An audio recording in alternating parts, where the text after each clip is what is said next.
Hello friends, Singh GS academy NCERT solution में आपका स्वागत है। दोस्तों, इकोनॉमिक्स में हम लोग डेवलपमेंट के बारे में पढ़ रहे थे और इसका एक वीडियो पहले ही अपलोड हो चुका है। अगर आपने वो वीडियो ना देखा हो तो आप पहले उसे देख लें और उसके बाद यहाँ से हम लोग अगली क्लास शुरू करते हैं। दोस्तों, हमने डेवलपमेंट में बात किया था कि डेवलपमेंट होता क्या है, डेवलपमेंट की परिभाषा क्या होती है, डेवलपमेंट के जरिए कौन कौन से वादे किए जाते हैं, लोगों के विचार, लोगों के लक्ष्य अलग अलग होते हैं। ये सारी बातें हमने पिछले क्लास में देख ली थी। राष्ट्र का विकास, नेशनल डेवलपमेंट क्या होता है, किन किन मुद्दों को लेकर के नेशनल डेवलपमेंट बना होता है, ये सारी बातें हम लोगों ने वहाँ पर देख ली थी। अब आगे इस क्लास में हम कंटिन्यू करते हैं। चलिए देखते हैं। अब यहाँ पे से हम शुरू करते हैं पर कैपिटा इनकम या एवरेज इनकम से। दोस्तों, पर कैपिटा इनकम या एवरेज इनकम एक ऐसी आय होती है जिसके जरिए देश में रहने वाले नागरिकों की टोटल नंबर जितनी होती है उनकी इनकम को पहले जोड़ लिया जाता है। देश में जितने लोग होते हैं उनकी जितनी इनकम होती है उनके नंबर को जोड़ लिया जाता है। जितना इनकम हो रहा है उसको जोड़ लिया और उसके बाद उसे डिवाइड कर देते हैं लोगों की संख्या से। नॉर्मल हम कैसे एवरेज निकाल रहे होते हैं, हम एवरेज निकालने के लिए क्या करते हैं, जितने लोग होते हैं उनसे और जितना सम होता है इसको लोगों की संख्या से भाग दे देते हैं। तो ठीक वैसे ही हमें यहाँ पे क्या करना है, लोगों की जितनी इनकम होगी उसको आपस में जोड़ लेंगे और लोगों की पूरी संख्या से, जितनी देश में पॉपुलेशन होगी उससे हमें डिवाइड कर देना है। तो आपका एवरेज इनकम निकल आता है। अब एवरेज इनकम को ही पर कैपिटा इनकम भी कर सकते हैं। पर कैपिटा इनकम को हिंदी में प्रति व्यक्ति आय कहा जाता है। दोस्तों, अब इसके आधार पर कैपिटा इनकम या एवरेज इनकम जो कंट्री के मेजरमेंट का तरीका है कि कौन देश डेवलप है या कौन देश डेवलप नहीं है, इसका जो मानक यंत्र निकाला गया, मापक यंत्र, इसको यूज किया जाता है वर्ल्ड बैंक द्वारा। यह जो क्राइटेरिया निश्चित किया गया है ये वर्ल्ड बैंक के द्वारा निकाला गया क्राइटेरिया है। इसके जरिए वर्ल्ड बैंक ने 2007 की रिपोर्ट के हिसाब से बताया, 2017 के रिपोर्ट के हिसाब से बताया है कि वे कंट्रीज जिनकी पर एनम साल भर की सालाना जो लोगों की आय है, अगर वो 12,056 अमेरिकन डॉलर के बराबर हुई, कितनी, 12,056 अमेरिकन डॉलर के बराबर होगी, तब उन देशों को विकसित देशों में रखा जाएगा। मतलब क्या कि जिस देश में रहने वाले नागरिकों की पर एनम इनकम 12,056 डॉलर के बराबर होती है, उन देशों को विकसित देशों की श्रेणी में रखा जाता है। दूसरी बात है, फिर लो इनकम कंट्रीज किसे कहेंगे, तो वह कंट्रीज जहां पे रहने वाले लोगों की इनकम 955 डॉलर के बराबर होती है साल भर में, उन देशों को लो इनकम कंट्रीज में रखा जाता है। अब इंडिया की बात करें तो इंडिया इन दोनों लिस्ट में बीच में आता है। मतलब क्या कि उसकी जो इनकम है, इंडिया के रहने वाले जो एक व्यक्ति की एवरेज इनकम साल की होती है वो 1,820 अमेरिकन डॉलर के बराबर होती है।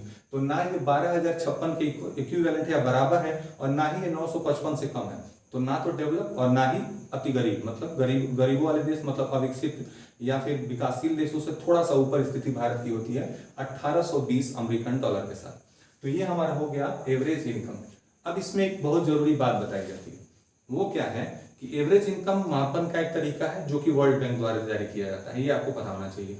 और दूसरी बात इसमें ये है कि इसकी कमी क्या है, इसे पूर्ण नहीं माना जाता है। क्यों इसमें कमियां पाई जाती हैं, तो इसकी कमी ये होती है कि दिया है कि while average are useful comparison, average जो होता है कंपेयर करने का बहुत अच्छा मानक होता है, बहुत अच्छा तरीका होता है, लेकिन इसमें प्रॉब्लम ये आती है, दे आल्सो हाइड डिस्पैरिटीज, यह बीच की विभिन्नताओं को, अंतरों को छुपा लेता है। यह बात थोड़ी अजीब सी लग रही होगी सुनने में, चलिए इसको एक्सप्लेन कर लेते हैं। बीच की अंतरों को छुपा लेने का क्या मतलब हुआ, जैसे देश में रहने वाले दो, हम मान लेते हैं कि अपनी सहूलियत के लिए मान लेते हैं किसी कंट्री में 2 नागरिक रहते हैं, सिर्फ 2 सिटीजन है, समझने के लिए मान लेते हैं, और एक सिटीजन जो है उसकी इनकम जो है 1 करोड़ रुपए है।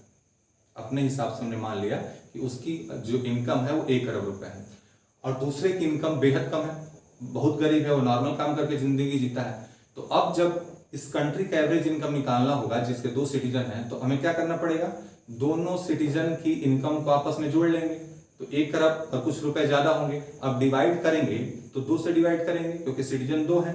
अब जब डिवाइड कर दिया गया तो जो वैल्यू आएगी वह दोनों के पास यह दिखाएगी कि करोड़ों रुपए है, लगभग 50-50 करोड़ रुपए दोनों के पास है। जबकि ऐसा वास्तविकता में है नहीं। सामने वाला जो एक व्यक्ति उसके पास तो कुछ नहीं, वो गरीब है, सिर्फ एक ही आदमी के पास अरबों रुपए हैं। तो इस तरह से यह जो मापक का तरीका है, यह जो मानने का तरीका है कि एवरेज इनकम से निकाल लेंगे, इससे यह समस्या आती है कि लोगों की एक्चुअल इकोनॉमिक सिचुएशन पता नहीं चलती है। लोगों की वास्तविक हालात क्या है, वो अमीर हैं या कितना पैसा है उनके पास, इससे पता नहीं चल पाता है। किसी के पास बहुत ज्यादा पैसा होता है, किसी के पास कम पैसा होता है देश में। तो ये क्या करता है, एक बीच का नंबर लाके दे देता है कि सबके पास इतना है। इससे अमीरों की संपत्ति तो थोड़ी कम दिखा दी जाती है, लेकिन गरीबों की संपत्ति बहुत ज्यादा बढ़ा के दिखाई जाती है, जितना एक्चुअल में उनके पास होता भी नहीं है। तो इससे पर्याप्त नहीं माना जाता है कंपेयर करने के लिए। चलिए आगे देखते हैं। अब कह रहा है कि इनकम एंड अदर क्राइटेरिया, हमारा नेक्स्ट हेडिंग है इनकम और अदर, इसके दूसरे जो अदर क्राइटेरिया हैं वो क्या होते हैं, और कौन सी चीज ऐसी है जिसमें हम विकास को माप सकते हैं या देख सकते हैं कि भाई ये रहेगा तो देश विकसित माना जाएगा। यह भी विकास के लिए जरूरी होता है। पिछले जो वीडियो हमने पोस्ट किए हैं उसमें यह देखा गया है कि डेवलपमेंट के लिए इनकम पहली प्रायोरिटी होती है, लेकिन यहाँ पे हमने देखा कि इनकम के हिसाब से यदि कंपेयर कर रहे थे, एवरेज इनकम निकाल ले रहे थे, तो कुछ कमियां रह जा रही थी। तो उन कमियों को दूर करने के लिए दूसरे क्राइटेरिया देखे गए कि वो क्या होते हैं। कैसे मानेंगे कि यह देश ज्यादा डेवलप्ड है, इनकम के हिसाब से भी नहीं, बाकी भी और सारी चीजें हैं जो इसे डेवलप बनाती हैं। तो उन गुणों में, उन क्राइटेरिया में पहला हमारा है इन्फेंट मोर्टेलिटी रेट। इसका मतलब होता है शिशु मृत्यु दर। इन्फेंट मोर्टेलिटी रेट, जिसे शिशु मृत्यु दर भी कहा जाता है, इसका मतलब ये होता है कि जन्म लेने वाले बच्चों में जितने बच्चे पर 1000 में, 1000 जन्म लेने वाले बच्चों में से जितने बच्चे अपना पहला जन्म दिवस मनाने से पहले, मतलब क्या, इस साल भर की अवस्था पूरी करने से पहले प्रति 1000 बच्चों में जितने बच्चे मर जाते हैं, उनकी संख्या ही शिशु मृत्यु दर में काउंट की जाती है। उनकी संख्या ही इन्फेंट मोर्टेलिटी रेट या शिशु मृत्यु दर कही जाती है, जिसे शॉर्ट फॉर्म में IMR कहते हैं। ठीक। दूसरी चीज होती है लिटरेसी रेट, साक्षरता दर। कितने लोग हमारे यहाँ पढ़े लिखे हैं, जनता में से, हमारी पॉपुलेशन में से कितने % लोग पढ़े लिखे हैं, उनको काउंट कर लिया जाता है। और तीसरी है नेट अटेंडेंस रेशियो। हमारे यहाँ जो बच्चे हैं, छोटे बच्चे जो 15 से कम के हैं, वो 15 की आयु से कम के हैं, वो कितने बच्चे उसमें से स्कूल जा रहे हैं, प्रति 100 बच्चों में से उनकी संख्या को नेट अटेंडेंस रेशियो में काउंट कर लिया जाता है कि कितने बच्चे हमारे देश में ऐसे हैं जो 15 की अवस्था से नीचे हैं, 15 साल की अवस्था से नीचे हैं, और वो नियमित विद्यालय जा रहे हैं, विद्यालय में उनका दाखिला हुआ है, वो पढ़ाई लिखाई करते हैं। तो ये 3 चीजें देखी गई हैं जिसके जरिए विकास के दूसरे मानक तय किए गए हैं कि यह भी देखा जाएगा जब तुलना किया जाएगा देशों के बीच में। इसका उदाहरण आपको बुक में मिल जाएगा कि 3 राज्यों की भारत में ही तुलना की गई है। एक राज्य लिया गया केरल, दूसरा हरियाणा और तीसरा बिहार। इन 3 राज्यों में जब तुलना की गई थी तो पता चला था कि सबसे ज्यादा इनकम, सबसे ज्यादा पैसे रुपए इन तीनों राज्यों में हरियाणा के लोगों के पास है। उनकी इनकम जो है वो बहुत ज्यादा है। लेकिन जब इन्फेंट मोर्टेलिटी रेट देखी गई थी तो पता चला था कि केरल के मुकाबले उनके यहाँ बच्चे ज्यादा मर जाते हैं। हरियाणा में केरल के मुकाबले बच्चों की ज्यादा मौत हो जाती है। उनके यहाँ पढ़ने वाले बच्चे भी कम हैं, मतलब जितने लोग एजुकेटेड हैं उनकी लिटरेसी रेट भी बहुत कम है, जबकि केरल में, इंडिया में सबसे ज्यादा लिटरेसी रेट पाई जाती है। तो ये सारी चीजें नेट अटेंडेंस रेशियो में देखें तो हरियाणा में केरल की तुलना में बहुत कम बच्चे पढ़ने जा रहे थे। तो यदि आपके पास पैसा हुआ और खूब सारे पैसे हो आपके पास, और आपके घर में पैदा होने वाला बच्चा अपने पहले जन्म दिवस को मनाने से पहले मर जाता है, तो आपको विकसित नहीं माना जा सकता। कहीं ना कहीं आप अभी भी समस्याओं में हैं, तभी आप अपने बच्चों को नहीं बचा पाए। यदि आपके घर में खूब पैसे होने के बाद भी आपके घर के लोग अशिक्षित रह जाते हैं, तो वो विकास सही मायने में उससे विकास नहीं कर सकते। तीसरी चीज, आपके घर के बच्चे कितने पढ़ने जा रहे हैं, ये सब विकास को डिनोट करते हैं, ये दिखाते हैं कि कितना डेवलप हुआ है सोसाइटी, आपका परिवार या देश। तो इन तीनों को विकास के लिए बड़ा इंपॉर्टेंट दर्जा दिया गया है। चलिए अपने अगले टॉपिक पे चलते हैं। अगला टॉपिक यह है बॉडी मास इंडेक्स, BMI, जिसे शॉर्ट में हम BMI कहते हैं, बॉडी मास इंडेक्स बोला जाता है।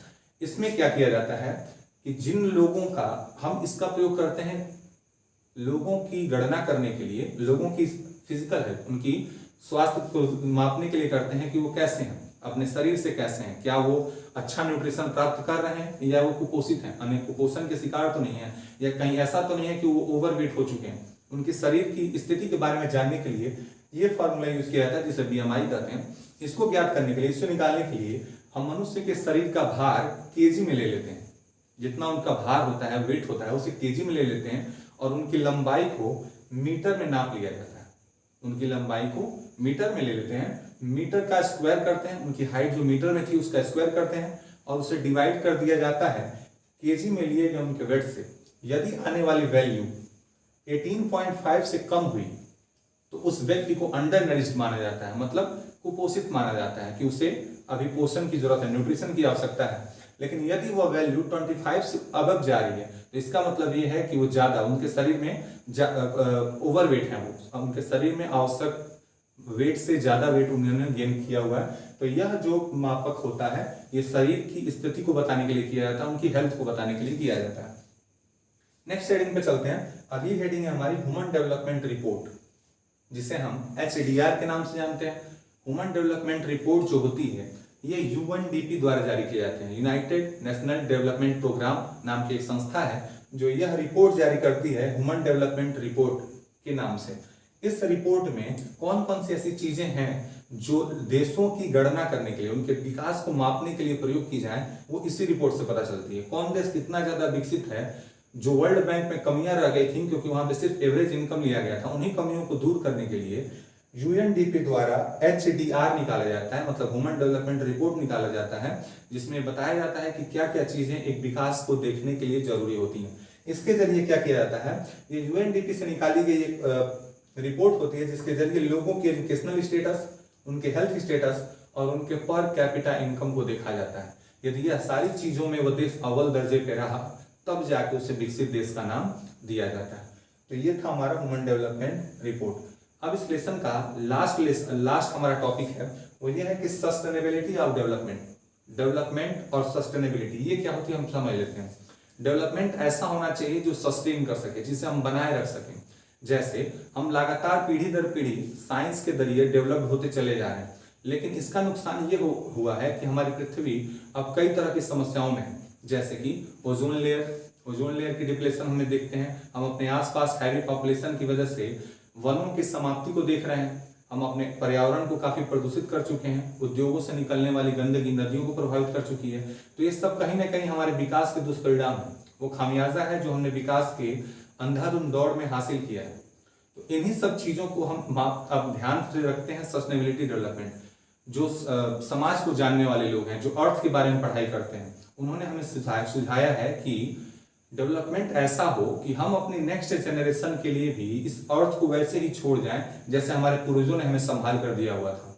डेवलपमेंट ऐसा होना चाहिए जो हमें अपने पूर्वजों से जैसा हमें मिला था वैसे ही हम अपनी नेक्स्ट जनरेशन को हैंड ओवर कर दें, ताकि वो भी अपने लिए रहने के उचित अवसर उपलब्ध कर पाए, वो भी खुशहाल जिंदगी यहाँ पे जी पाए, स्वस्थ रह सकें। ये सारी बातें हम इसके जरिए जानते हैं। इसे हम डेवलपमेंट का सस्टेनेबिलिटी कहते हैं कि ऐसा डेवलपमेंट हो जिसमें हम क्या कर सकें, एक ऐसा जनरेशन को अपने खुशियां दे सकें, एक ऐसा इन्वायरमेंट दे सकें कि वो भी फल फूल सकें, ग्रोथ कर सकें। तो इन सारी चीजें सस्टेनेबल ऑफ डेवलपमेंट के सस्टेनेबल थ्योरी में पढ़ाई जाती हैं। एक और चीज हम देख लेते हैं, शायद मिस हो गई, वो है पब्लिक फैसिलिटीज। पब्लिक फैसिलिटीज क्या होती हैं? लोक सुविधाएं किसे कह सकते हैं कि ऐसी सुविधाएं जो लोगों के लिए अति आवश्यक है, चाहे उनके पास पर्सनली हो या फिर सोसाइटी द्वारा उन्हें उपलब्ध कराया जाए, वो उनके लिए बेहद जरूरी है। जैसे कि सिर्फ पैसे से, हमने पीछे पढ़ा था कि पैसा सिर्फ इंपॉर्टेंट नहीं होता है। पहले वाले वीडियो में हमने देखा था कि money in our hand can not do all of the things. पैसे जो हमारे हाथ में है वो सारी चीजों को नहीं पूरा कर सकते। जैसे कि पैसे से हम शुद्ध वातावरण नहीं खरीद सकते हैं, पैसे से हम अच्छी दवाइयां नहीं खरीद सकते हैं। हम दवाइयां खरीद लेंगे लेकिन हम श्योर नहीं होंगे कि वो दवाइयां हमारे शरीर के लिए कैसी हैं। हम अच्छा इन्वायरमेंट नहीं खरीद सकते, हम संक्रमित होने वाले इन्फेक्शियस डिजीजेस से नहीं बच सकते। जैसी वर्तमान स्थितियों में हमारे यहाँ कोरोना फैला हुआ है तो हम उससे नहीं बच पा रहे हैं। लाख पैसा होने के बाद भी हम उससे नहीं बच सकते जब तक कि हम उसके लिए प्रिकॉशंस न लें, उसके लिए बचाव के उपाय न करें। यह सारी चीजें हमें पब्लिक फैसिलिटीज में बताई जाती हैं कि लोगों को कौन कौन सी सुविधाएं गवर्नमेंट के द्वारा दी जानी चाहिए ताकि वो एक अच्छी लाइफ जी सकें। जैसे कि लोग बीमारियों से मर रहे हैं तो उनके लिए बेसिक ट्रीटमेंट की व्यवस्था सरकार की जिम्मेदारी होती है, हेल्थ केयर देना सरकार की जिम्मेदारी होती है। बच्चे जो होते हैं उनको प्राथमिक शिक्षा देना, जो उनका बेसिक लेवल की जो उनकी एजुकेशन है वो गवर्नमेंट ही प्रोवाइड कराती है, उनकी जिम्मेदारी है। बहुत सारी जगहों पे हमने देखा है कि पीडीएस पब्लिक डिस्ट्रीब्यूशन सिस्टम जो होता है बड़े अच्छे ढंग से काम करता है। सरकार काफी कम पैसे लेकर के लोगों को राशन उपलब्ध कराती है ताकि वह लोग अच्छे से अपना पेट भर सके, कम पैसे लगा कर भी। जो लोग ज्यादा पैसे नहीं कमाते हैं उनके लिए सरकार उन्हें राशन देने का पूरा इंतजाम करती है, कम पैसे में उन्हें राशन दिया जाता है। तो ये सारी चीजें पब्लिक फैसिलिटी के अंतर्गत आती है। पब्लिक फैसिलिटी एक ऐसा मुद्दा है जिसमें हम विचार करते हैं कि सरकार द्वारा वो कौन कौन सी जरूरी चीजें हैं जिस पर उन्हें काम करना चाहिए ताकि लोग अच्छी से अच्छी लाइफ जी सकें। तो इसी के साथ हमारा जो डेवलपमेंट का पहला लेसन है वो इस वीडियो में समाप्त हो जाता है। अब इस आप चाहें तो इसका स्क्रीनशॉट ले सकते हैं, पिछले वीडियो को देख लीजिएगा और इसके बाद इस वीडियो को देखेंगे तो आपको पूरी बात समझ में आ जाएगी। कोई भी आपको डाउट हो तो आप कमेंट सेक्शन में अपने सवाल छोड़ सकते हैं। इसके साथ ही साथ यदि आप इंडिविजुअल बैचेज में मुझसे जुड़ना चाहें तो डिस्क्रिप्शन बॉक्स में आपको टीचमेंट नाम के ऐप का एक लिंक मुझे आपको मिल जाएगा जिसके जरिए आप इंडिविजुअल बैचेज में ज्वाइन कर सकते हैं। Thank you.